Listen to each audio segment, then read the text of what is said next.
7 polytechnic colleges are there, and 14 engineering colleges are there, in which 4.5 lakh students are studying, and among those 4.5 lakh students, 3.5 lakh students are studying government first grade colleges. Government first grade colleges are the colleges which teach undergraduate courses, and also a few of them teach postgraduate courses. And there are 87,000 polytechnic students and 24,000 engineering college students, right? So this LMS aims to benefit all these students.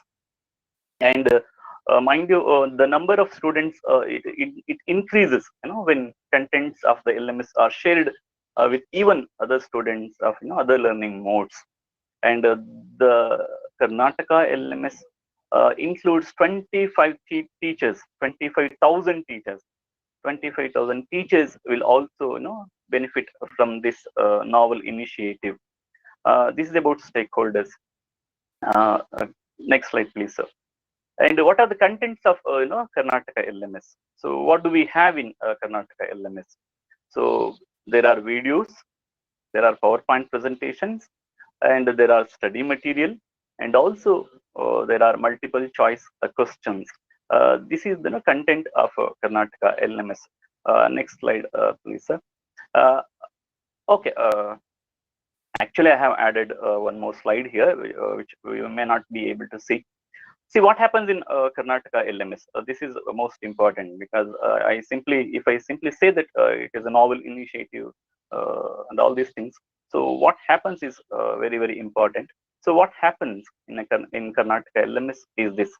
See, in the first phase, teachers from all these colleges, government institutions, from engineering colleges, polytechnic colleges, and government first grade colleges are selected, and they are assigned the work of preparing contents. So the contents that I spoke about, videos, PowerPoint presentations, all these contents are to be prepared by these well trained and experienced teachers.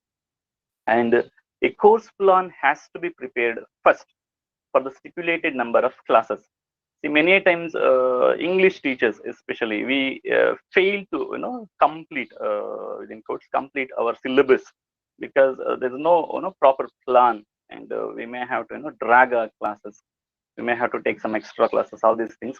So that's why a proper course plan has to be prepared for the number of classes that we have in a particular semester. In our AUG classes, we have 48 hours in a semester.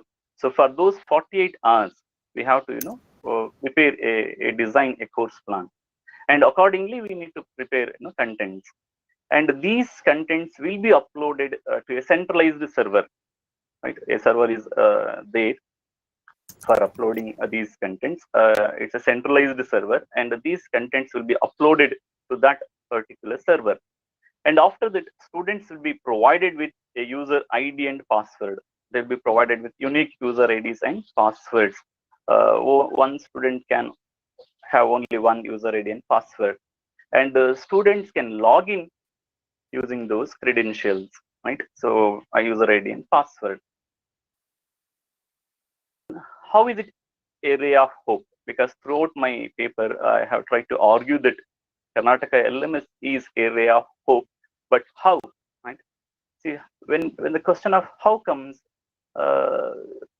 we must know that the government college students are the worst hit community in pandemic, right?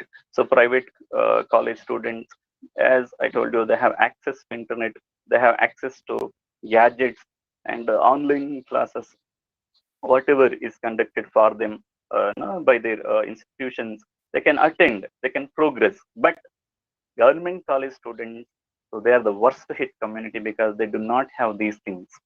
And it is because many colleges lack teaching faculty and infrastructure. Why are they worst hit? Because many colleges, not most colleges, many colleges, especially in rural areas, they lack teaching faculty and proper infrastructure.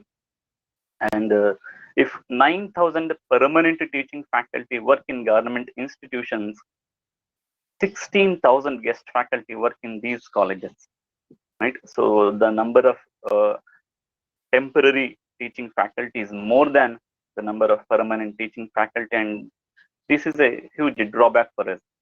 And due to this imbalance, meaningful teaching learning activities are not found in many institutions. As I told you, the colleges who are serving rural students in rural areas, so they are the worst sufferers.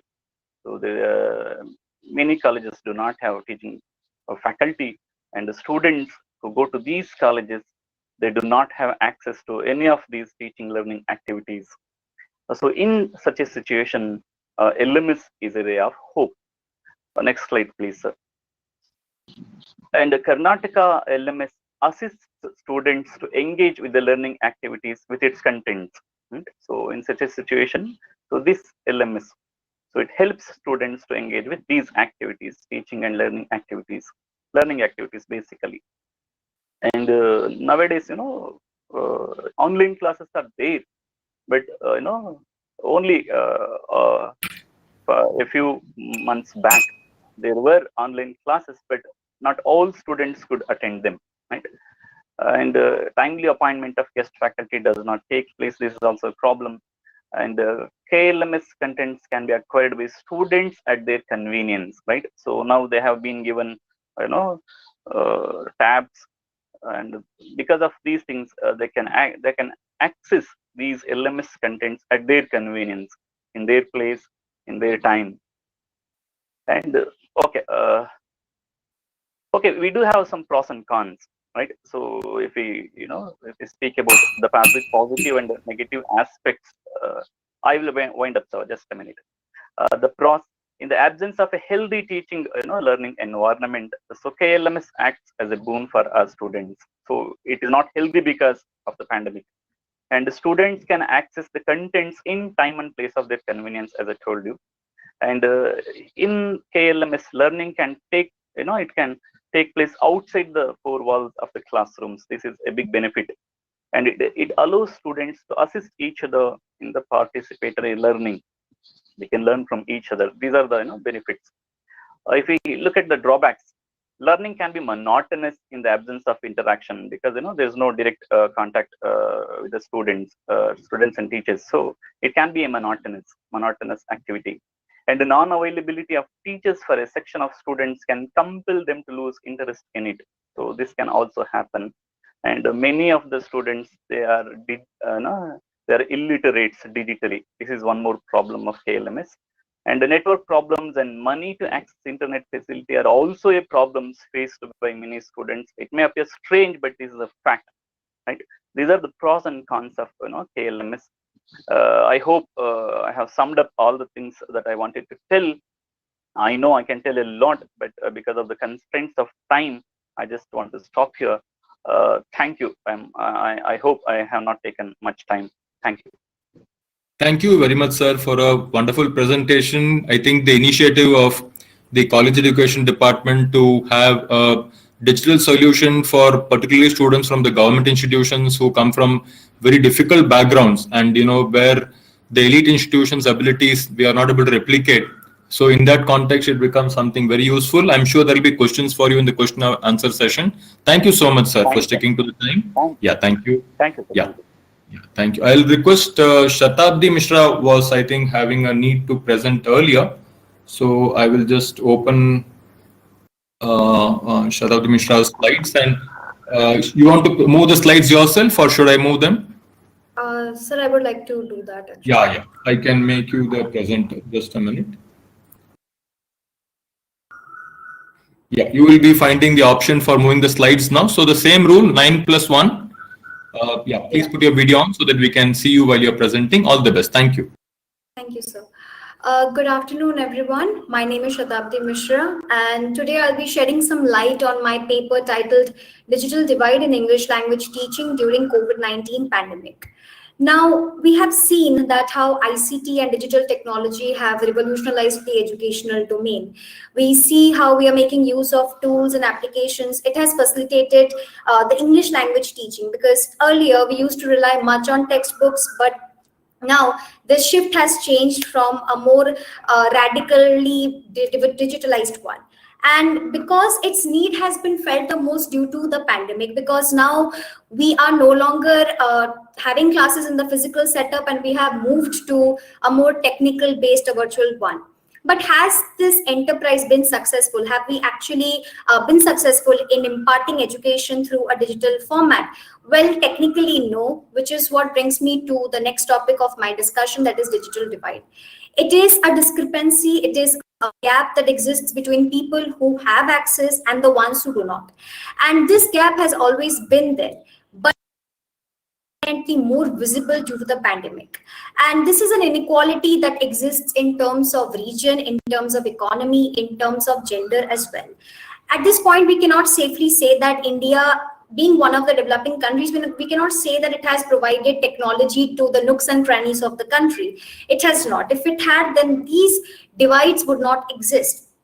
We see that when it comes to gender, that male population, they have more access to internet or mobile phones as compared to the female population.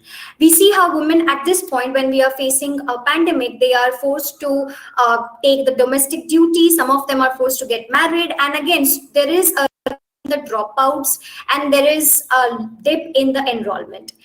And that is what we are facing right now at this point. And recently, as you all must have seen, that a girl from Kerala, she committed suicide because she couldn't afford the funds that were needed to buy a laptop or a smartphone. This predicament is something that I see in my very class, my classmates who have to borrow a smartphone from their neighbors in order to attend classes. We see also in terms of region, people who are city dwellers who live in urban areas, even if the numbers are pretty less, they're still more than the rural people. They have more access, and the rural households, well, they have only 4% of the access. Most people don't even have electricity. So we can see that these people are actually at a drawback. They can't attend classes, and at the same time, there are the educators who live in rural areas, even they cannot attend, even they cannot conduct the classes. And if I talk about my home state, Odisha, out of 1.8% of the people who live in rural areas, out of them only 5.8% are well equipped to use internet. And the urban area where people, if the numbers are even significantly more than the rural people, still it is pretty less as compared to the other states. We are relatively doing we are relatively actually widening the gap if we see it in this way. And also, there is poor connectivity, not just in remote areas, but also in urban areas as well. People who are physically challenged, who are visually impaired, they have to rely sometimes on artificial intelligence, maybe like Alexa, who have the luxury to attend classes. And the ones who are from low-income families, they do not have the luxury to attend the classes as well.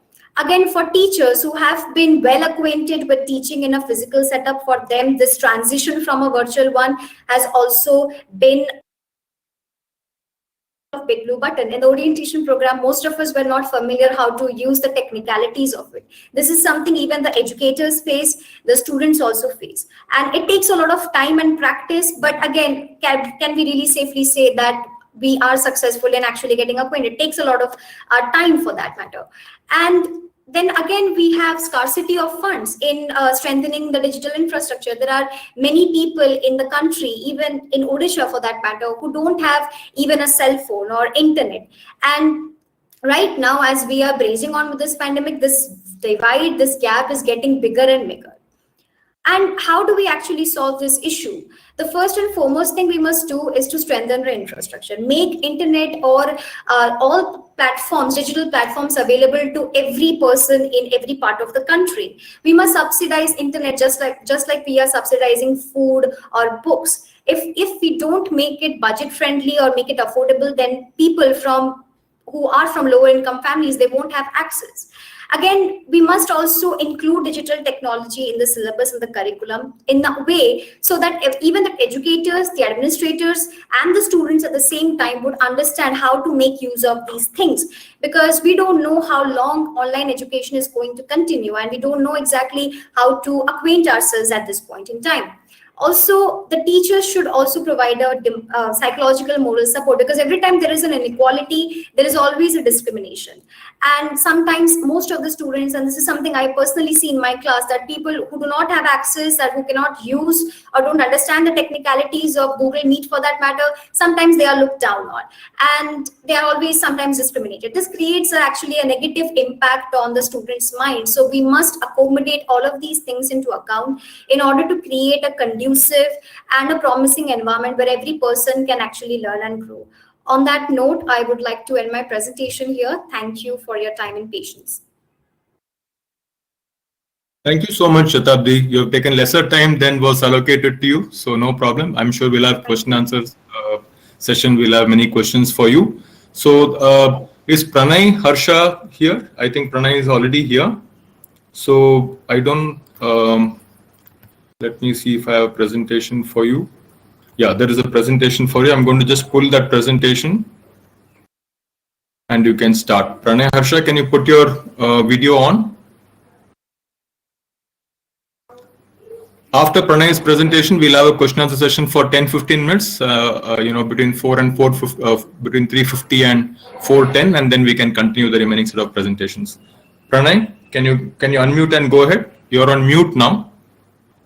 Pranay, please unmute yourself. Pranay Harsha, can you unmute yourself, please?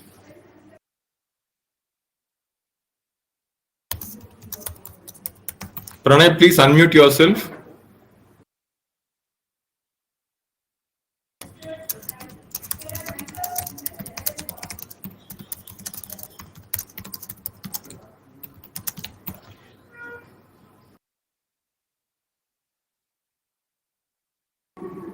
I think Pranay is not able to come on right now. We'll check later on then. Raju Rahula, sir.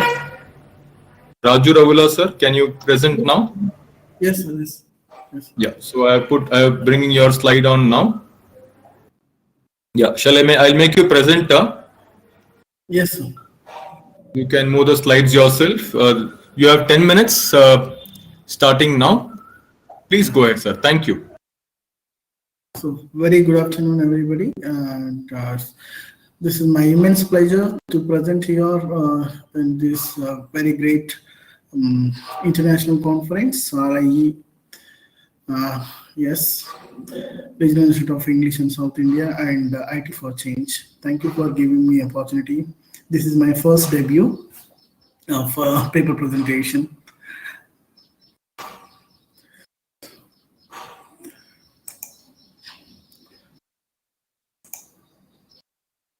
So my topic is about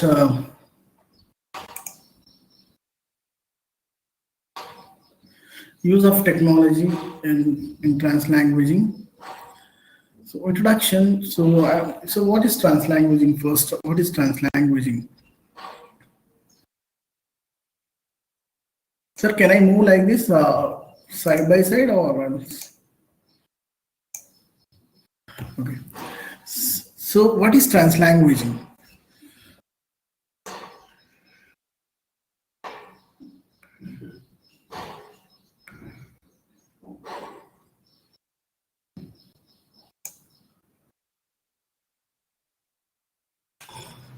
Yeah, please continue, sir. You're waiting for people to respond. Please continue. Please continue, sir.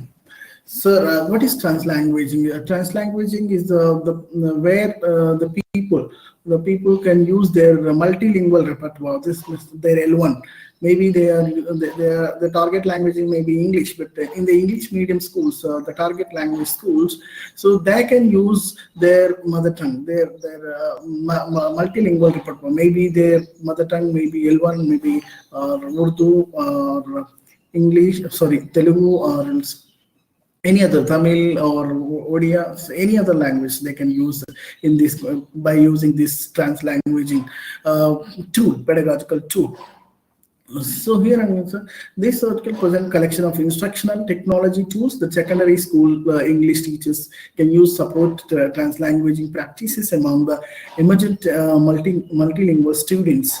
So as we know, our country, India, is more bilingual and multilingual. English teachers, however, often are not provided with the tools or knowledge to best support emergent multilingual students in the challenging academic language demands of the secondary schools in English classroom. So currently, there is growing of interest in the use of learners' language, both to build communicative language and linguistic competency in English, and to avoid the devaluating of mother tongues against more dominant international languages, with considerations of the role of the mother tongue plays in identity development of and as a cultural resource here. So the definition of trans language, as I already told you, but some of the authors has given the formal definitions here. The term originally coined by the Williams in 1994 comes from the Welsh travesetu. So originally the term was used to describe a pedagogical practice where students were asked to switch between the languages for receptive and productive use. Since the time, the term translanguage has been used by a variety of scholars to refer the complex language practices of plural individual and communities, as well as the pedagogical approaches, those complex practices given by the Garcia and Livy. And that's the next the definition given by Baker's definition. It defines the translanguaging as the process of making meaning, shaping experiences, gaining understanding and knowledge through the use of two languages. According to Lewis, Jones, and Baker, in translanguaging, both the languages are used in dynamic and functionally integrated manner to organize and mediate mental process in understanding, speaking, literacy, and not least learn translanguaging concern effective communication functions rather than form. So quantitative activity as well as the language protection. Teachers' position in multilingual classroom, as you can see, the teachers are significant role players in the classrooms and should adopt any accommodating approach to alter their teaching methods to scaffold the process of learning. So, and the position of their thoughts on language from an educational perspective and brought from the components of translanguaging to be managed by teachers to enable and restructure translanguaging pedagogy. This include stance, design, and shift. These scholars describe the teachers' stance as their beliefs and ideologies about emergent bilingual students and their language practice, in spite of this named language of variety. And Klein and Garcia said that about this teacher multilingual classrooms, it is a deliberate that the teacher's stance must include him or her being cognizant of L1 of the learners and accept it as resource to be used for learning to eradicate past structure of hierarchy and power. These scholars explain design as how a teacher sets in a classroom.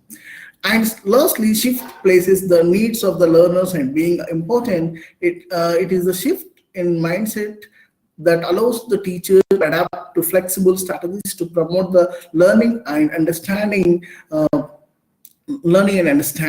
So similarly, Garcia and Levia and Velasco and Garcia dynamic language practice in education by liberating it. The purpose of this study was to explore the enablers and constraints of using learners' home languages as a support of strategies to facilitate learning and teaching within the multilingual classrooms, and thereby developing both L1 and the English language within the framework of adaptive multilingualism. So the study sought to gain a comprehensive understanding of how teachers manage translanguaging in their classroom and how learners multilingual classrooms learn by using L1 to facilitate the learning process. The research question guiding the study was what are the enablers and constraints using translanguaging in primary school learner classes.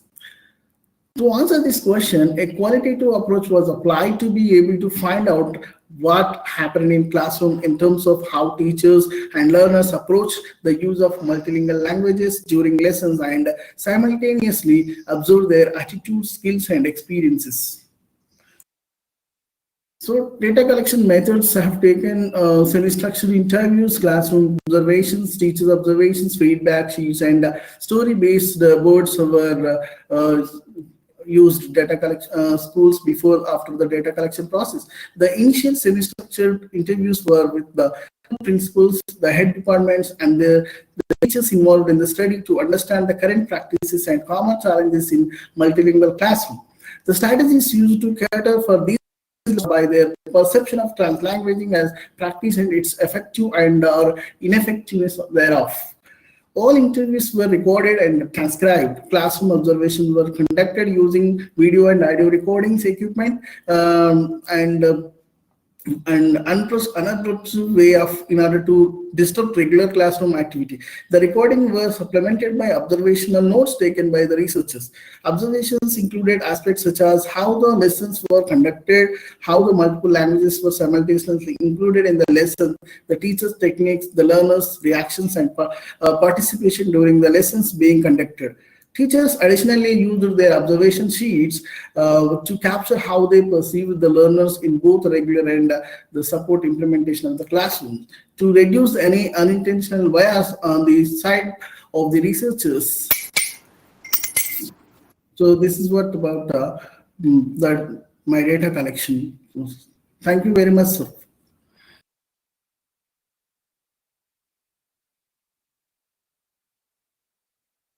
So thank you very much. Thanks a lot, Raju sir. Just one more minute if you'd like to say close with anything. Next, I would like to request Pranay sir, if Pranay sir is ready. Yeah, sir, I'm ready. Yeah, great, sir. So I'll just make you the presenter.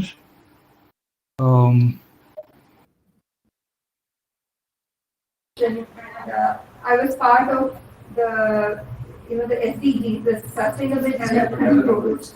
So I was part of the committee of the government of Karnataka in order to particularly for women's empowerment. Yeah, Pranay has a presentation. I think you can project that. Yeah, can you just make me moderator, Guru? You have already made me. Yeah, I'll make you moderator. I made you moderator. Yeah, great, thanks. In the field. So, Pranay sir can take over now. Sorry, now it is all right.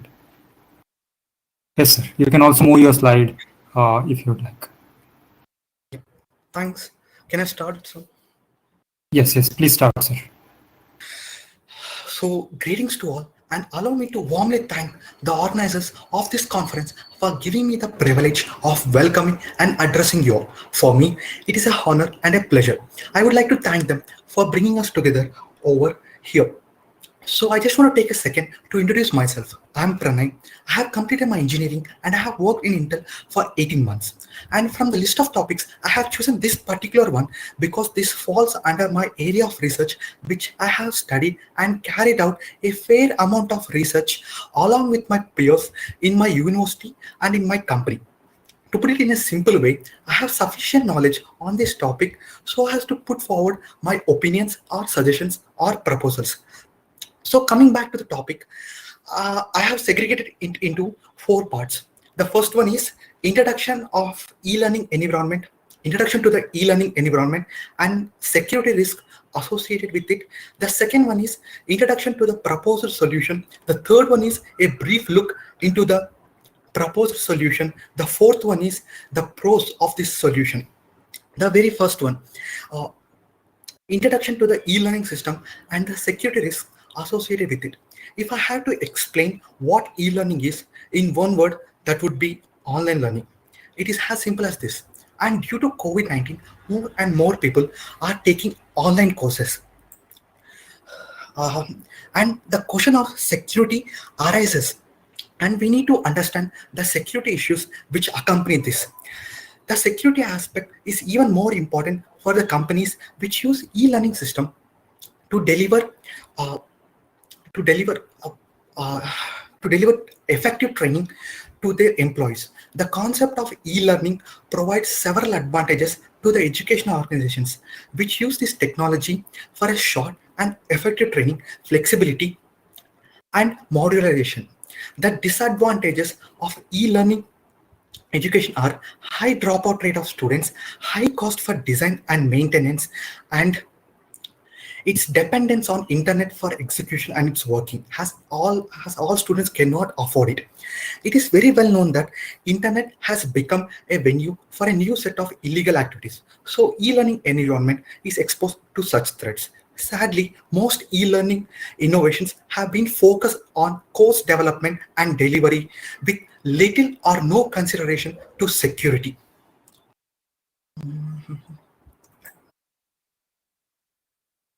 So the second one, introduction to the proposed solution. So I'm proposing a model for a secure e-learning system which is designed to be implemented at university and at multinational corporations level alike. It would provide users with a new communication and learning approach that could be developed at later stages to provide a secure portal for educators to access instructional and exam materials. In addition, the user's computer is able to use a wireless network to connect to the facilities and other organizations outside the universities. The model employs a secure network that utilizes the latest security technologies. These are firewall, OpenVPN, and PGP. So first of all, what is firewall? It is a program that automatically prevents an unauthorized person from gaining access to a computer when it is connected to a network, which may be internet or Ethernet. OpenVPN, it is Open Virtual Private Network. It is a free and open source software application that implements a virtual private network techniques to create a point-to-point connection or a peer-to-peer connection. So what is PGP? PGP is pretty good privacy. It's an encryption program that provides cryptographic privacy and authentication for data communication. These are generally used for signing, encrypting, and decrypting text and emails. Here I have used both theoretical and empirical studies. So the empirical study is done by collecting information on various cloud-based e-learning solution vendors' website. On the other hand, theoretical study is made by examining several research articles linked to my theme area to prepare a solution.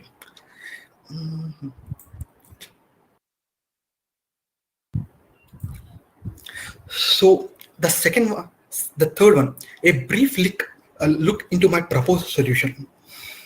The main security issues that must be assured are the standard CIA, that is confidentiality, integrity, and availability of data and resources. Here, the university or the MNC user is connected to a remote site using OpenVPN and PGP. The university or company uses the combination in this method. First, the PGP, the pretty good privacy, is used for encryption and decryption of texts and communications and sign-ins.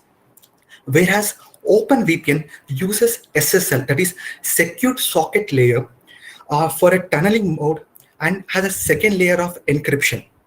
So technically, tunneling technique means that whenever we use some data website, what happens is that our data moves from our server to the another server. So as to let us that when we use certain website, generally what happens is that the data which we have requested passes from their server to our server, just like a normal connection. But what happens in a tunnel is that the data from their server to our server is made to flow through a certain tunnel, a imaginary tunnel. Therefore, this tunnel protects the data from being attacked by outsiders. Now, the students or the employee trainees uses a wireless device like a PC or a mobile and are made to connect to an access point. After their MAC address has been filtered, data passes through a access switches, which is then connected to a core switch. Any malicious activity, if noted from the side of a student or an employee trainee, that particular access point is killed, resulting in a lack of data transfer, which indeed protect the environment. So In this solution, why we need to use an open source VPN is that it has all the security features of a standard SSL, that is secure socket layer, and it also has a site-to-site remote access, load balancing, and Wi-Fi security. So there are a lot of encryption softwares. So why we need to use PGP is that PGP uses only one key for encryption and decryption of text, and it supports many encryption algorithms like IDEA, Glowfish, CAST, AES, and 3DS.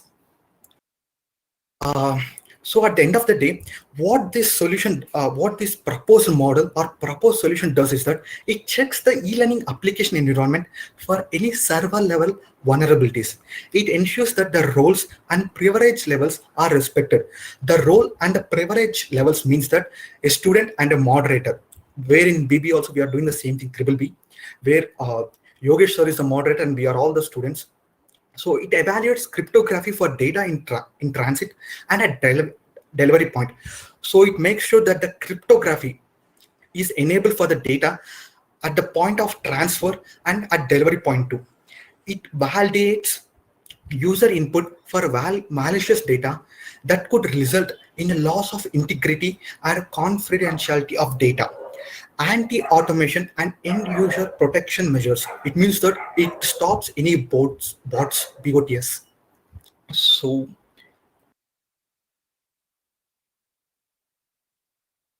what are the pros of this model is that it protects us from ARP cache poisoning and MITM attack. ARP means address resolution protocol and MITM means that man in the middle.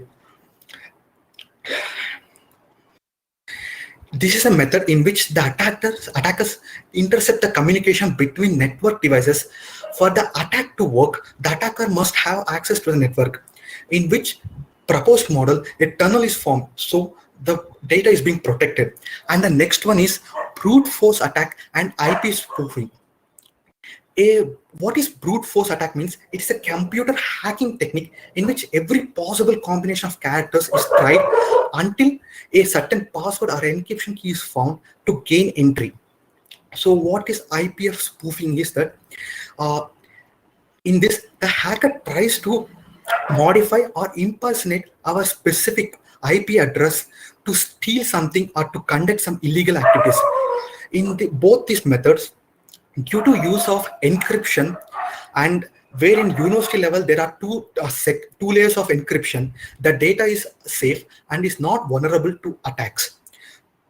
The third one is rootkits, denial of service, masquerade, and SQL injection, that is structured query language injection. Yeah, just one more minute, so you can wrap up quickly. Okay, sorry.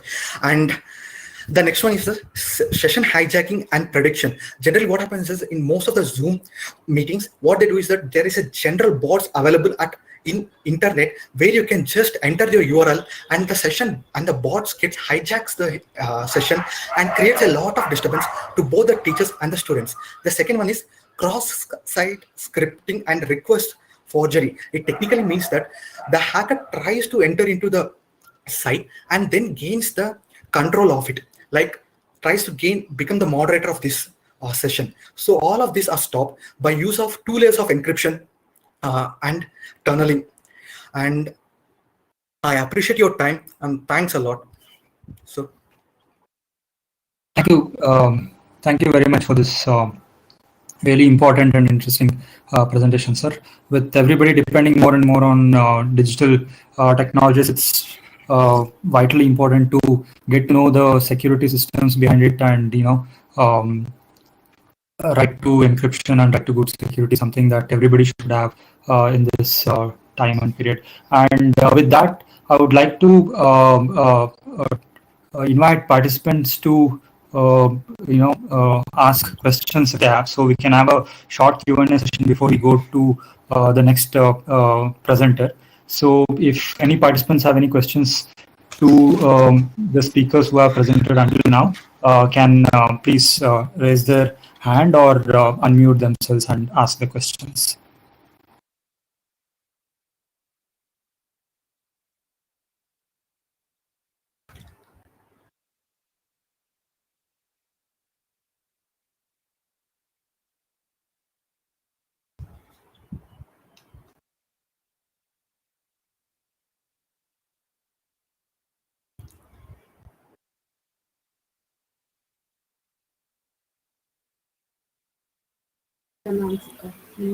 Gurumurthy sir, it's Naveen. Yeah, hi Naveen sir. Guru sir Yes, is... yes. Yeah. Yogi sir, Please can go. you coordinate? Is it okay? Are you able to facilitate? Let there be a question answer session for till 4:10, 4:15, and then we can continue with the next set of presentations. So whoever is asking a question, please say who you're asking the question to. After the question is asked, the person can answer. Like that, we can go until 4:10. Vidyadhar sir has to go at 4:10, 4:15. So any questions of him also can be asked. If there are no questions, then we can continue the presentation with the remaining people. Yogi sir, I'll share with you in Telegram. Sure, sir. Thank you.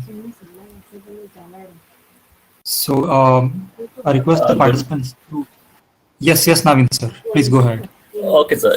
You have just asked me to share how ELT is supported by LMS in LMS. I just want to say that we have I have worked for LMS.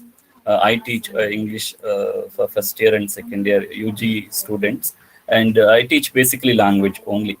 See, LMS is very, very beneficial for the students of UG, especially when it comes to the matter of uh, grammar, poetry, novels. Probably it may be a bit difficult. Novels, plays, it may be a bit difficult to teach through LMS, but LMS is of great help when it comes to the question of grammar and poetry, even prose. That's fine. So grammar, we have PPTs, we have videos. What I have done is I have prepared some 20 to 30 minutes of video per session. If I teach voices for UG students, I have prepared some 6 videos, 6 PowerPoint presentations, and 6 study material and MCQs. Through these contents, students will really they be benefited. At least I have that hope, because when I converse with my students, they say that it's of really great help. Obviously, classroom situation is different. It is of more beneficial, but in this pandemic situation, I suppose this LMS is really helping students when it comes to ELT. Have I answered your question?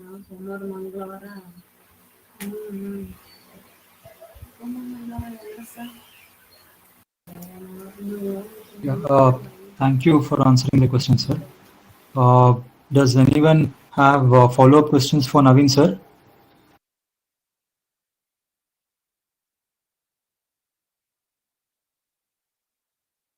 All right. So Vinay sir is here. If Thank you, sir. anyone had, yeah, thank you very much, sir.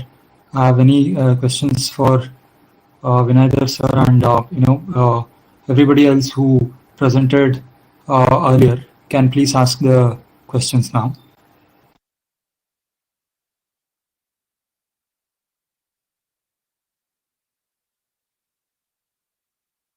I see few of them in listen only mode. So if you want to ask questions, you can also direct them in the public chat.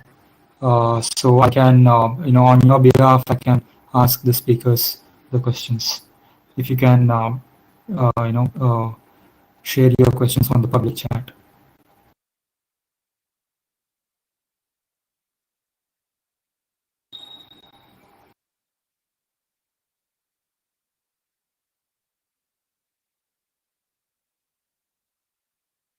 All right. So I have a small questions for Pranay sir on his presentation.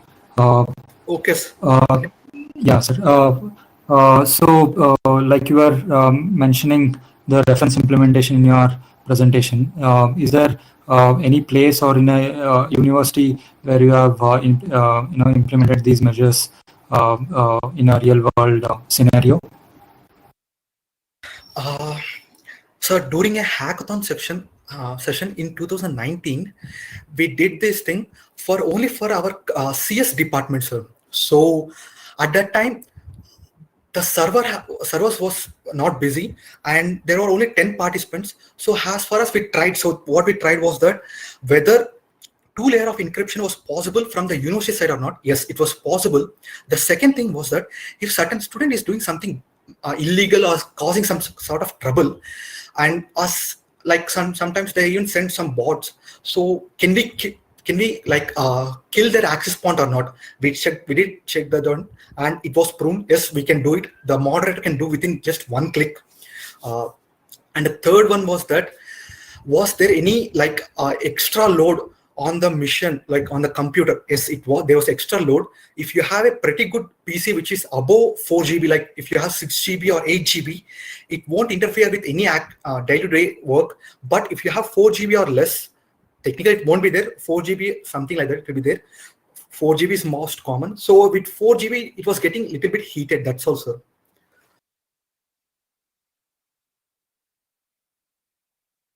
Yeah, thank you very much for the answer, sir. So I'd like to again request if any other participants have questions to the speakers.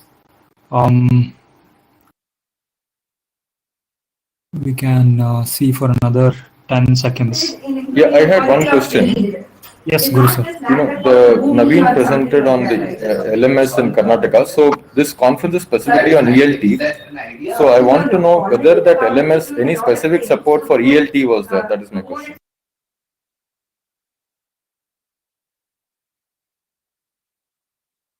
Thank you, Guru sir, for the question. Is Naveen sir around?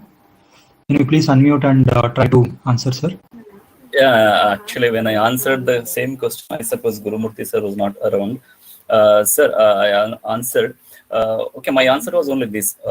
I teach, language ELT if undergraduate students in a degree college. I teach basic. I found this LMS is very, very beneficial for our students, especially during this pandemic. When it comes to the teaching of grammar, poetry, and prose. I know this may not be, very helpful when it comes to the matter of novels and plays, but for grammar, poetry, LMS is really doing a wonderful thing because I have conversed with my students and they believe that this is really a good platform. And because we have videos, we have PowerPoint presentations, and we do have study material and also MCQs as part of LMS. And all these, when they are included, and when students go through these contents, so they feel that they're really helping them out. But classroom situation, real classroom situation is definitely more helpful for them. But in this pandemic situation, LMS is doing great things for them. Have I answered the question, Gurumurthy sir? Thank you, sir. Thank you very much. Okay, sir. Thank you. Thanks a lot for answering the question, Naveen sir. So I think if nobody else have any questions, we can now move on to our next presentation. It's by Shruti ma'am. Is Shruti ma'am around?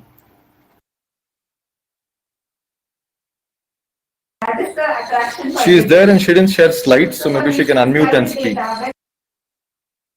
Yeah, Miss Shruti Tripathi ma'am.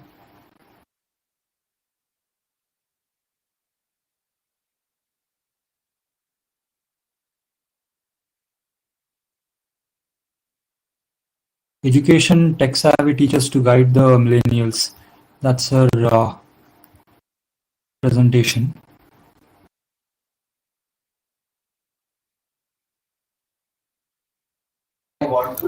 She's on mute. Is she able to unmute and speak, or we can go to the next person otherwise?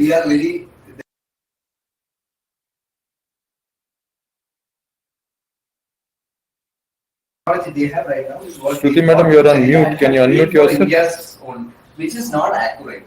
That is what. Can you please try to click on the microphone icon, ma'am? Seems like she's not around.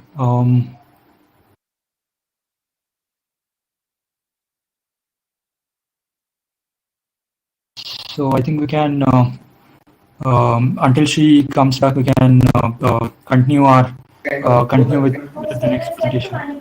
Malini.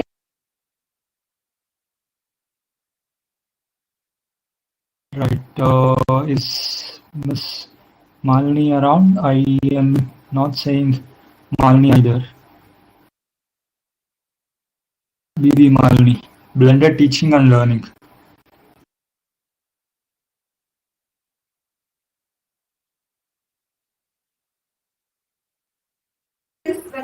Malini is not there. Yogi. Yeah, there's no presentation also for Malini. Yeah, Vahida madam is there, I think. So she also doesn't have presentation. She can. Yes, sir. I am there. Yeah, thank you. Thank you, ma'am. So I'll make you the presenter.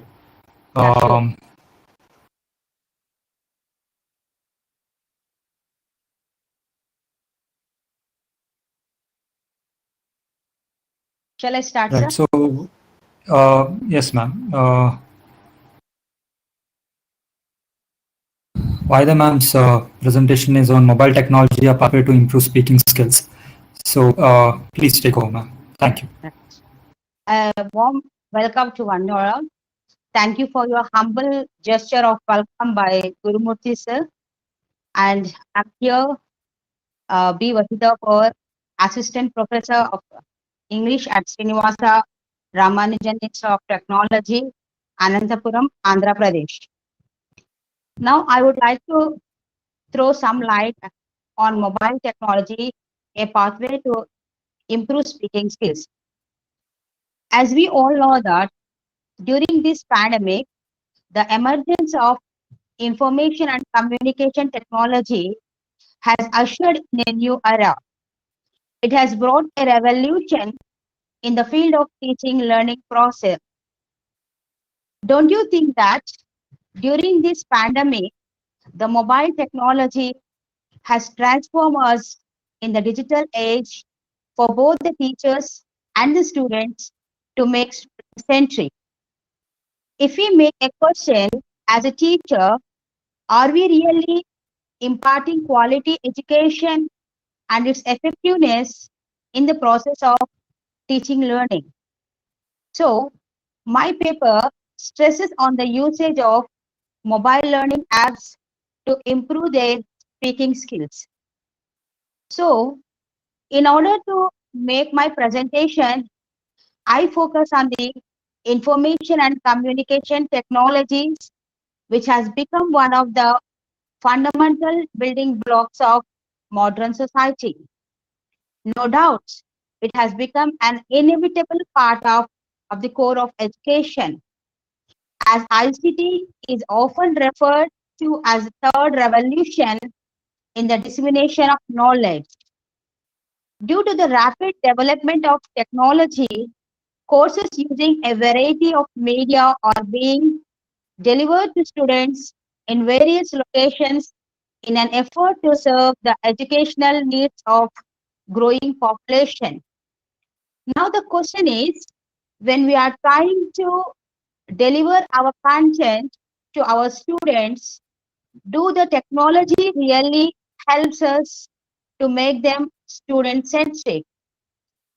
Undoubtedly, I can say that in order to integrate the technology in the teaching learning process, teachers need to develop an overarching conception of the subject matter with respect to technology and what it means to teach with technology.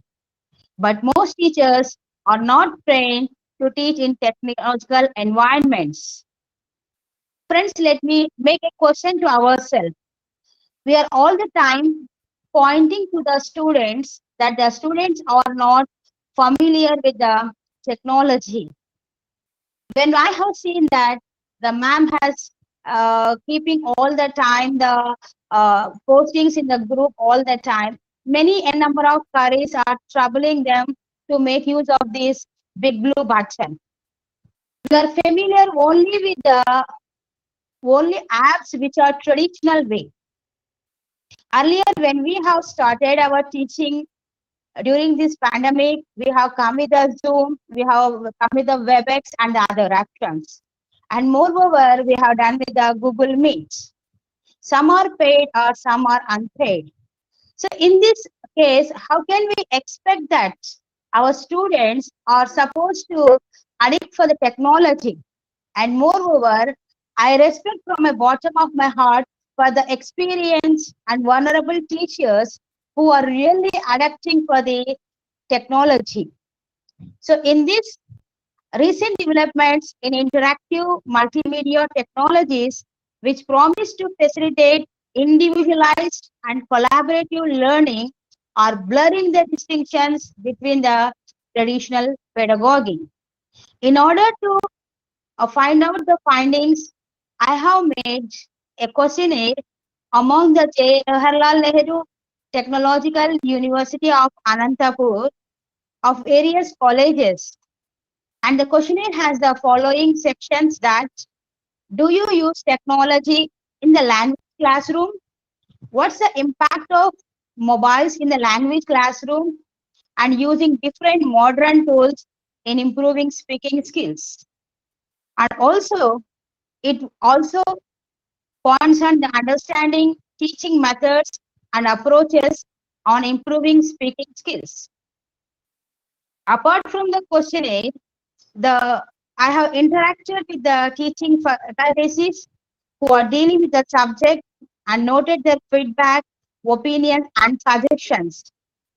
Moreover, the findings of the study says that the students are using the technology, that is the mobile technology, not for the purpose of their education in a right manner. They are more focused on the entertainments. Let us pose a question to ourselves. When we are interacting in a face-to-face classroom with our students, we really have a pleasure and satisfaction. But moreover now, when we ask a question, the people say that the moment when I heard a very opening plenary session by Ramakant ma'am, I have seen that she has given that the invisibility. That is, the student says that we have low network connection and we are not able to follow. The voice is not audible.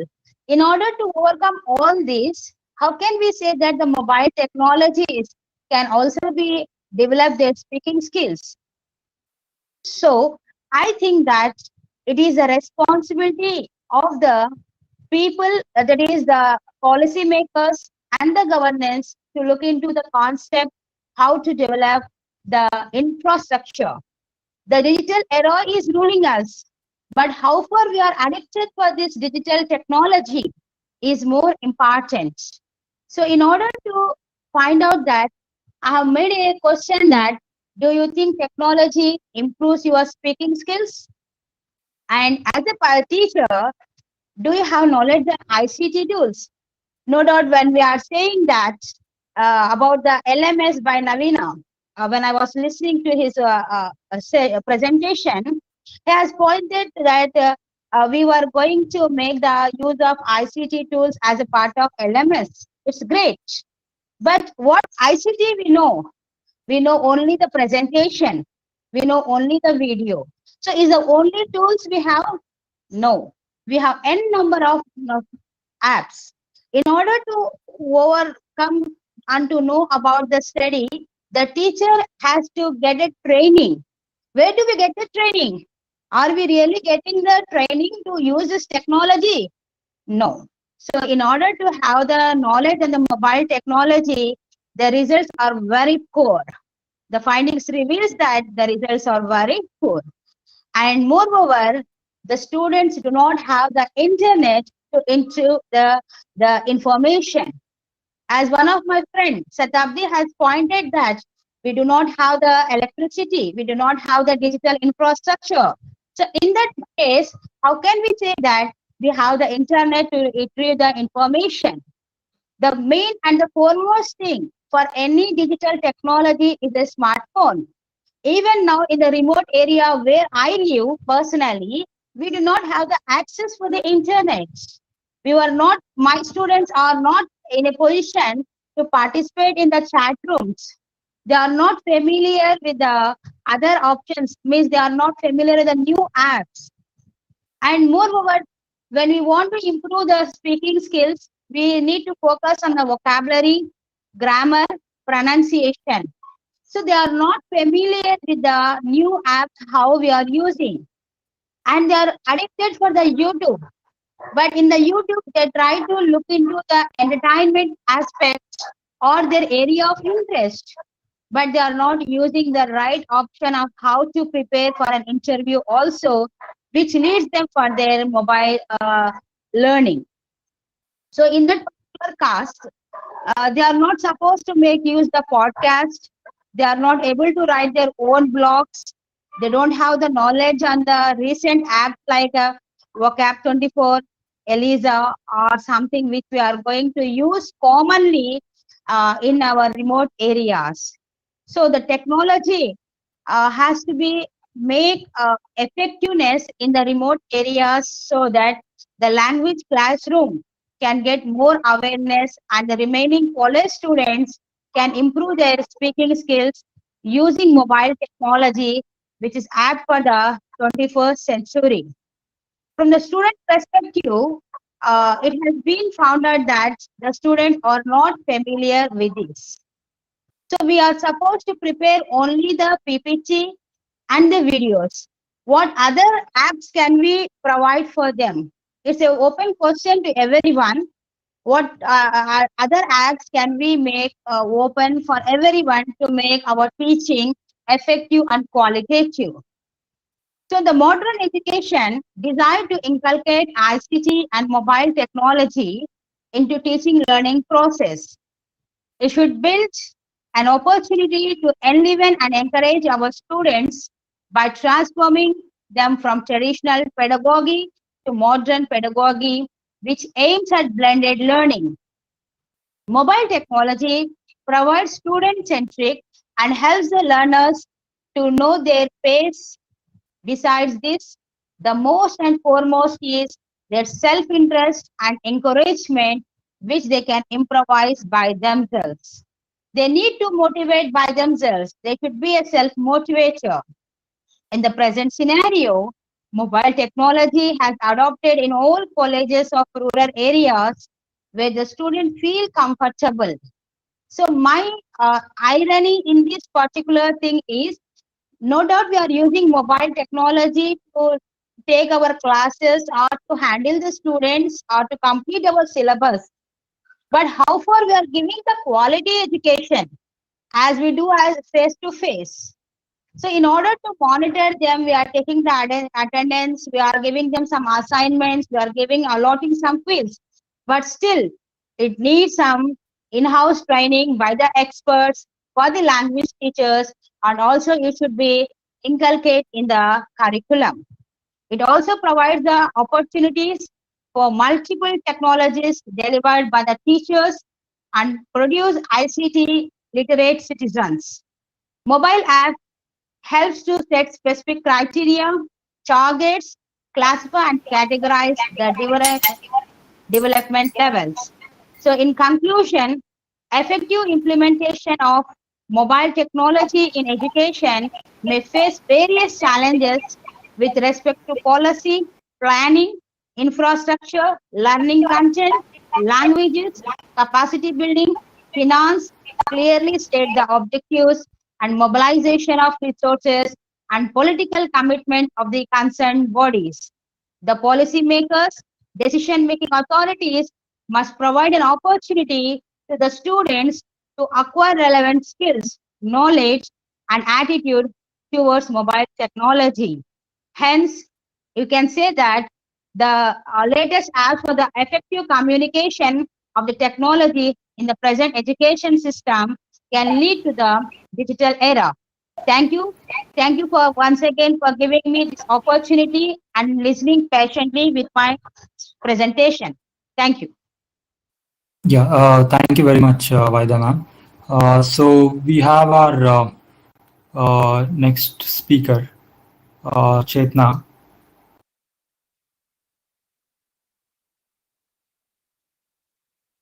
Chetna ma'am?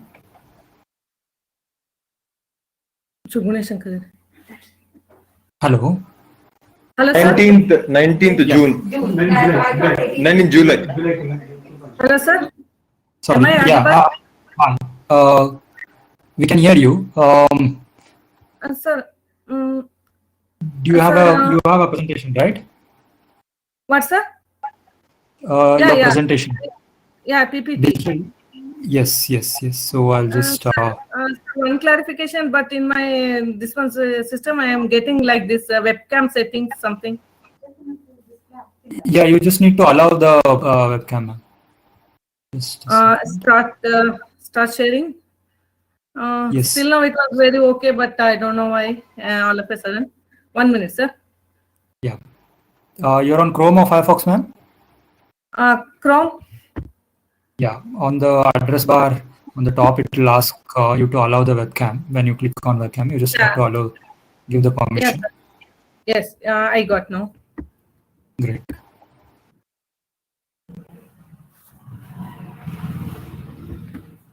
Thank you, sir. Yeah. So your slides are up. I'll just make you the presenter now. I hope you can navigate the slides. Yeah, your video is also up now. Yeah. So better you move, sir. All right, I can take back the. Thank you. Thank you. Yeah. Thank you, sir. So basically, I wanted to share one thing at the most. So my topic here, what I mentioned, inculcating digital teaching modes for an eminent tomorrow. So as all of our friends, still now we discussed about the same. I hope so. So next, I want to, sir. Here, introduction and methodology. As all of us we know, technology plays a vital role in that present day education. So why mainly I choose this topic? What are the topics given to us in this conference? All the topics were very apt, but for me, I choose this topic because mainly as I took the random sampling, that is the method used for this research which I undergone. So as I am working as ECO, means Education Coordinator in Davangere South Taluk, sir. So here I took the this one teachers like primary school teachers and also high school teachers for my this one sampling, and that too in our Google form. So, and what are the results I got from all of them? The same thing I am here reproducing in front of you all.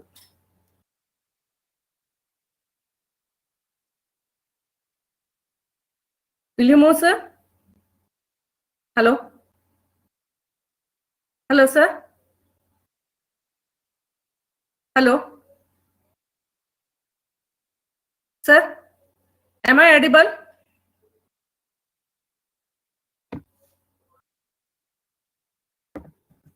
Sir, am I audible?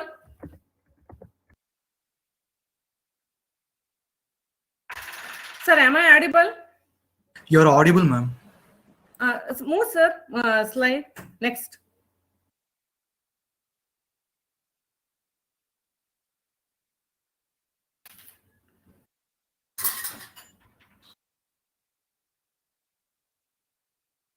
Sir, I stuck with this this slide only. I wanted to move, sir. I want to move for the next. Hello? ಇಲ್ಲೇ ನಿಂತಿದೆ ಅದು ಅಷ್ಟೇನಾ ಬರ್ತಾ ಇಲ್ಲಪ್ಪ move ಆಗ್ತಾ ಇಲ್ಲ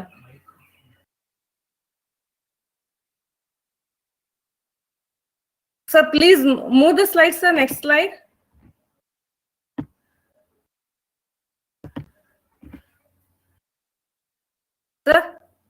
sir am I audible? Yeah, sorry, ma'am. You are audible now.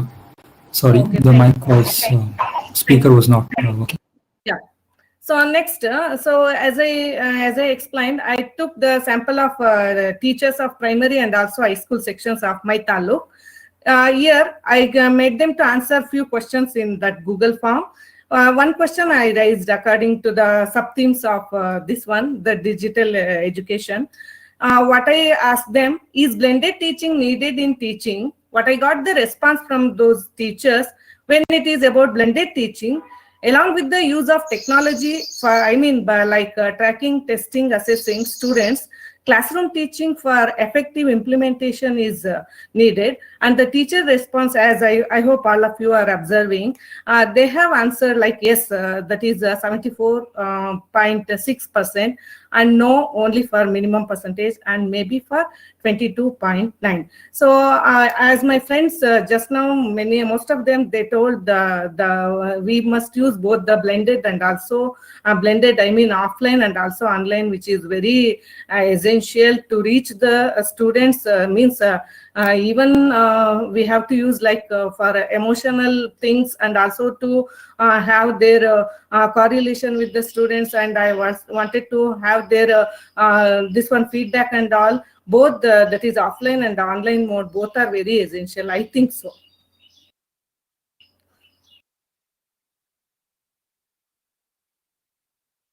Another response what I took from them: as a teacher, how are you motivating student using technology?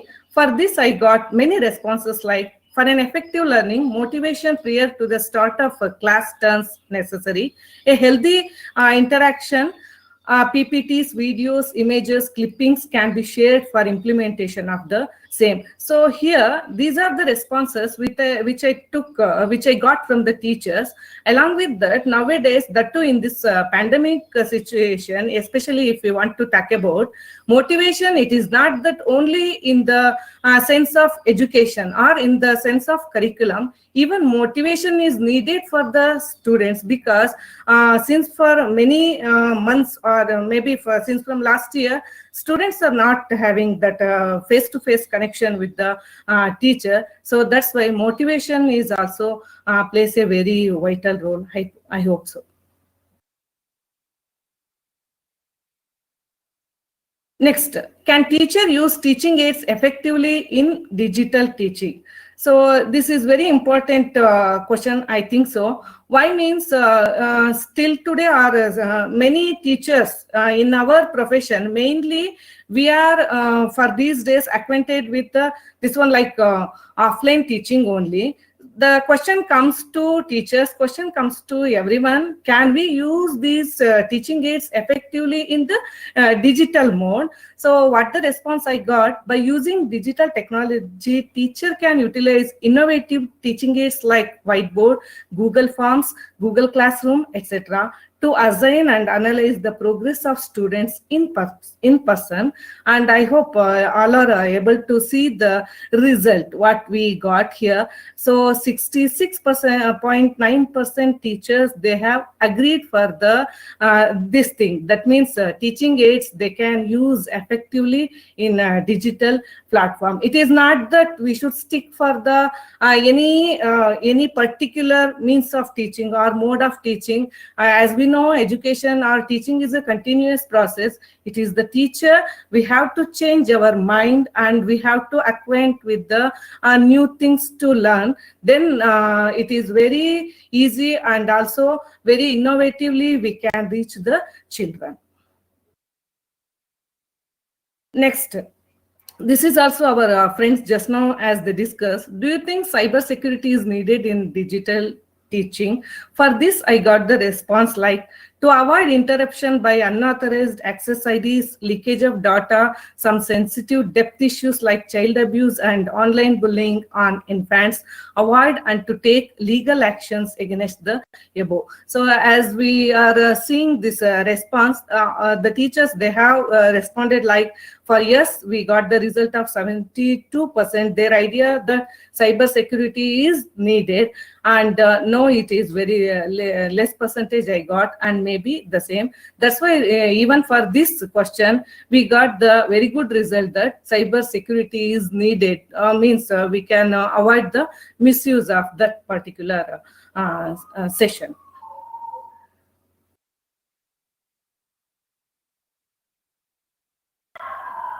So this is very important, as I basically discussed with you. So why I took this topic, because the question here: do you think it is necessary to use technology in teaching?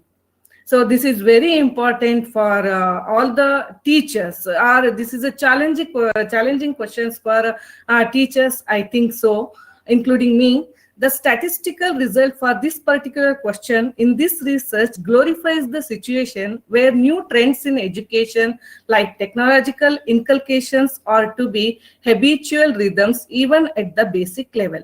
So when I wanted to ask this question to the teachers in Google Form, I thought most of the teachers, they will tell no. Why? Because basically teachers may not be ready to use the technology and all. So it may be like, hey, they may think it may be like hectic, or it may be new thing for them to learn and how to use different apps, and no such internet connection, and we are not having any such ideas how to use technology in teaching and all.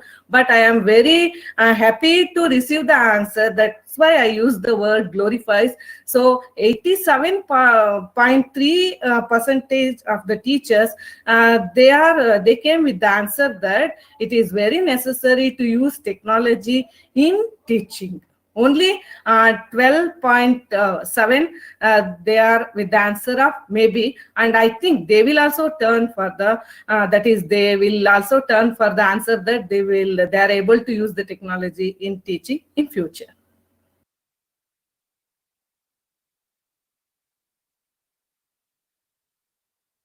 So now, do you need training to use digital technology for teaching? When I listed out the questions, for me, it came to me this question. Why? Because as I discussed in my previous question, so training is very needed for in each and every aspect. This is the question from the teachers. So here, that is the response. Some of us are curious to learn new things, others are made to learn. So training indeed appears as a matter of need for the overall potential progress of socio-educational structure. See, sir, many teachers, if we take the example of teaching profession, even in other profession, there are some people or some teachers or maybe different professionals. Those people are ready to learn the new things. They know they won't wait for the training to be given by the government or by the institution or by whatever it may be. They are ready to learn the new things, and they wanted to implement those new things in their teaching, and they wanted to reach the things to the students. But I can't tell all the teachers are with the same mindset. So, but the response what I got is they are telling that training is needed. Means digital technology training is needed for them, and few of the teachers, they are telling no. But as we know, as in a friendly manner, I am discussing with you people. As we know to use the YouTube, WhatsApp, and we know to chat everything, then we must have the mindset that we should learn the new things. Then only we can go for the new apps, or we can go use the many new such digital technologies, and we can reach the students with such different modes. So this is another question. What is your attitude towards online teaching? So I thought I may get the different response from my teachers, but as you know, you are able to see this one answer. Attitude reflects us. How we receive the things matters. So here, what I got the answer is 76.1% teachers, their attitude means they are very positive about this online teaching, means they are ready to reach the children in any different manner. Only 23.9 they are of the negative. In future, they will also try to be positive. I think so.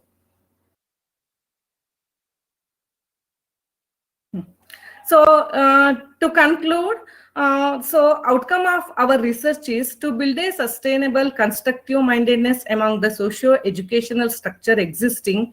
New trends in education like this one, digital teaching is necessarily required. So as I told, I used Google Forms of my Taluk teachers, that is 100+ samples from grassroots level of teaching staff were collected in first 24 hours of the research, my research, and the mode of collecting responses was that too was digital, that is Google Form. As I mentioned, even at the grassroots level of teaching staff, each and every faculty responded were much familiar to the digital happenings. Means they are trying to reach the new things, and in this way we can see the progression. Progression happens only when every individual inculcates the progressive mindedness. So my view is that, sir, here our mindset is very important in this pandemic situation. But I hope all the people who are there here in this platform, room number 6, we are not telling that offline mode is not, we should not use it. That is also very necessary. But along with that, this one, that blended form or digital teaching or digital technologies, we can reach the children, but we have to make our mind to use it in a new, and we can attract the students and we can motivate them, and overall we can help the students in each and every aspect under this digital technologies.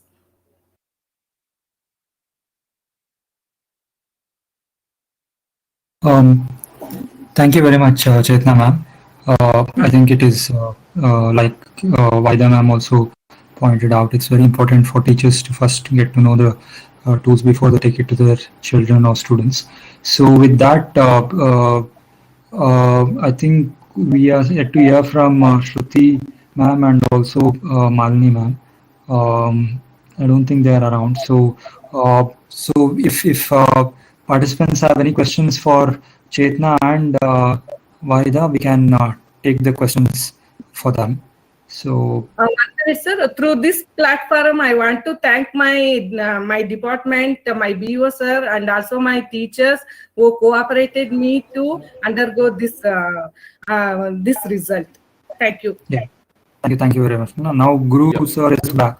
Yeah. So, Yogi sir, not only the questions for the last two presentations, but also any other question that people may want, even of the earlier sessions, because we have enough time.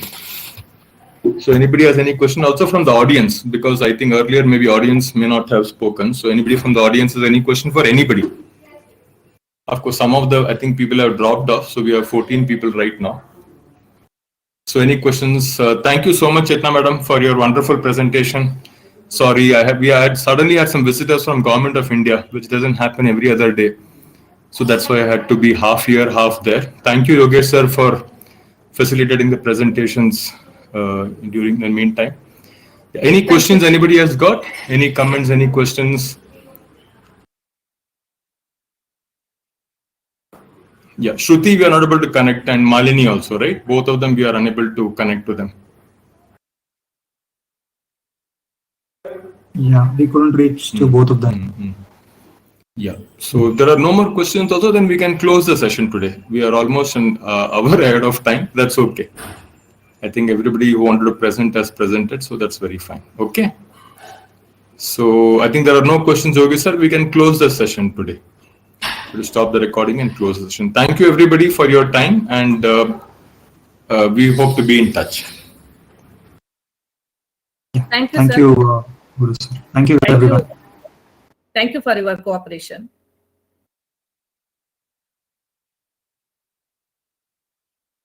So the video will be on YouTube, and also this will be shared with the organizers later, the recorded video.